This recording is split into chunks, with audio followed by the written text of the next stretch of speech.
বন্ধুরা রাধে রাধে। তো আমরা ধারী দেবী মন্দির দর্শন করার পর এখন আমরা যাচ্ছি ওমকারেশ্বরের দিকে। এখন আমরা যাব ওমকারেশ্বর মন্দির দর্শন করতে। এখন আমরা যাচ্ছি ওমকারেশ্বর মন্দিরে, যেটা পাহাড়ের উপরে, আর এটা হচ্ছে সুন্দর ভিউ।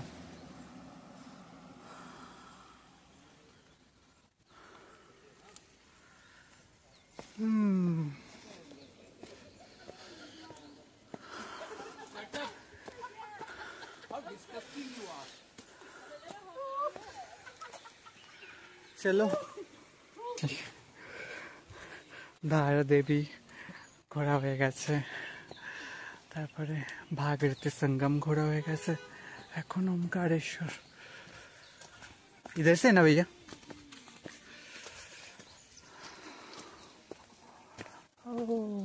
वाह,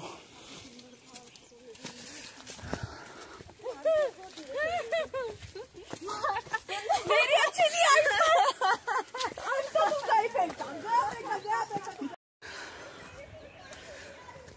এটা আমার লাইফের ফার্স্ট ট্র্যাক, মতলব প্রথম। এর আগে আমি কখনো ট্রেকিং করিনি।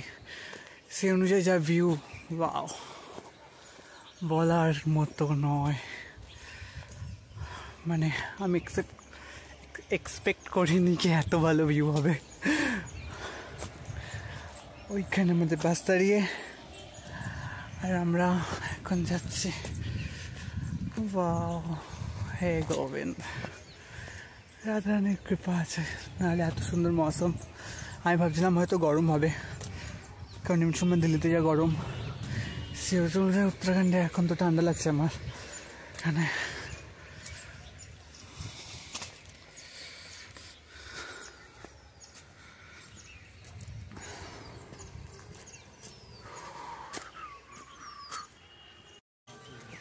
Just see the background.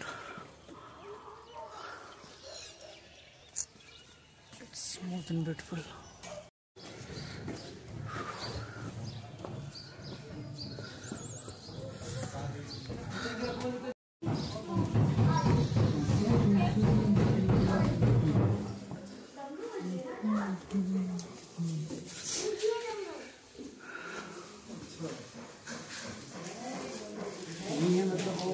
जो है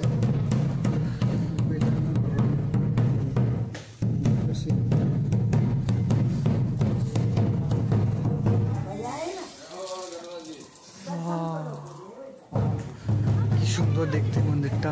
আমি প্রথম দেখলাম উত্তরাখণ্ডে আর্কিটেকচার আর এত সুন্দর মন্দির।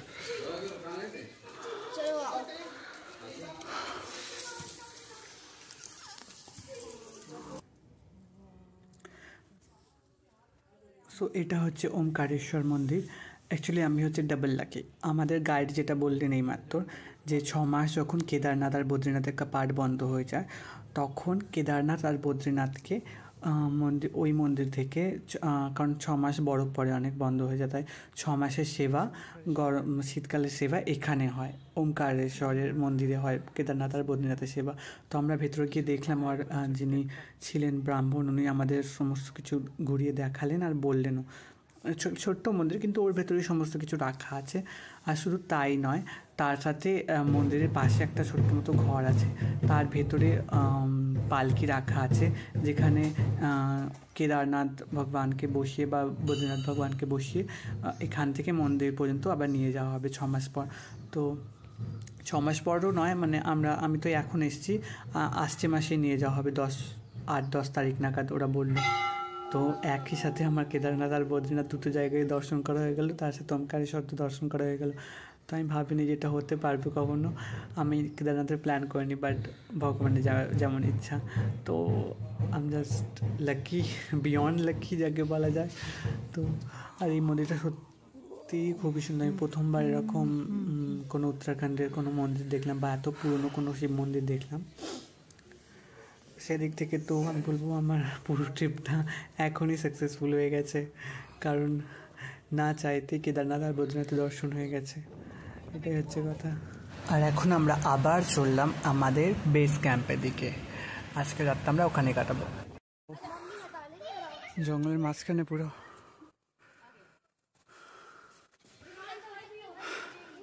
সো এই কটেজটা আমরা 2 দিন থাকবো।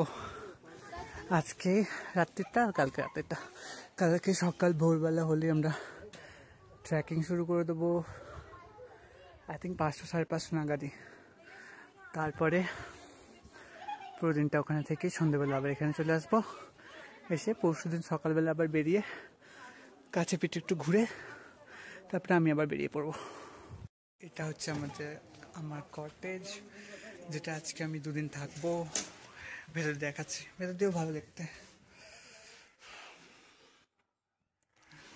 ডাবল বেড আছে,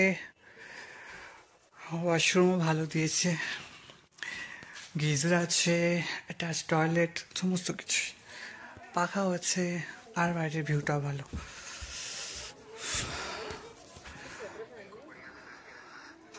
জঙ্গলের মধ্যে পুরো, আমরা ওই রাস্তা দিয়ে এসেছিলাম। আর এটা হচ্ছে আমার নতুন বন্ধু, ওই নতুন বন্ধুটা আমার পাহাড়ি। তো আজকে 2 দিন আমি এখানে থাকবো। কাল সকালবেলা আমি ট্রেকিংয়ে যাবো, এখান থেকে গিয়ে পুরো দিনটা ট্রেকিংয়ে কাটবে, সন্ধ্যেবেলা ফিরে আসবো। সন্ধ্যেবেলা ফিরে এসে আবার এখানে কালকে রাতটা কাটাবো। পরশুদিন সকালবেলা বেরিয়ে আশেপাশে গ্রামগুলো ঘুরে নিয়ে তারপরে আমরা ঋষিকেশের দিকে যাব।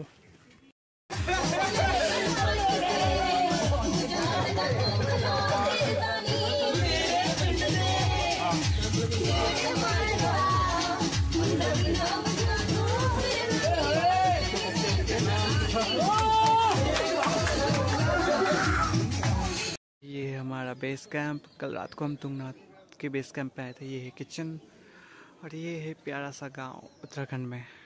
कल रात को आए थे तो पता नहीं चल रहा था कैसा दिख रहा है, बट बहुत सुंदर है भाई, बहुत ही सुंदर है। एक्चुअली एक वैली है, इधर भी पहाड़ है, इधर भी पहाड़ है और नीचे छोटे छोटे घर है लोकल्स के। और ये हमारा कॉटेज, हम सेकंड वाले पे रुके हुए हैं।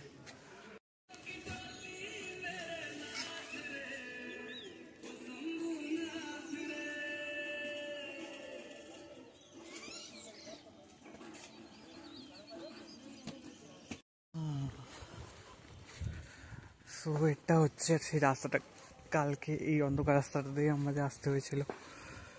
এখন তো দিনের বেলা বোঝা যাচ্ছে না, কারণ কালকে রাত্রিবেলা বিশাল অন্ধকার ছিল, পুরো মনে হচ্ছিল জঙ্গলের মধ্যে দিয়ে যাচ্ছিলাম। ঠিক একটা ছোট্ট গ্রামও আছে।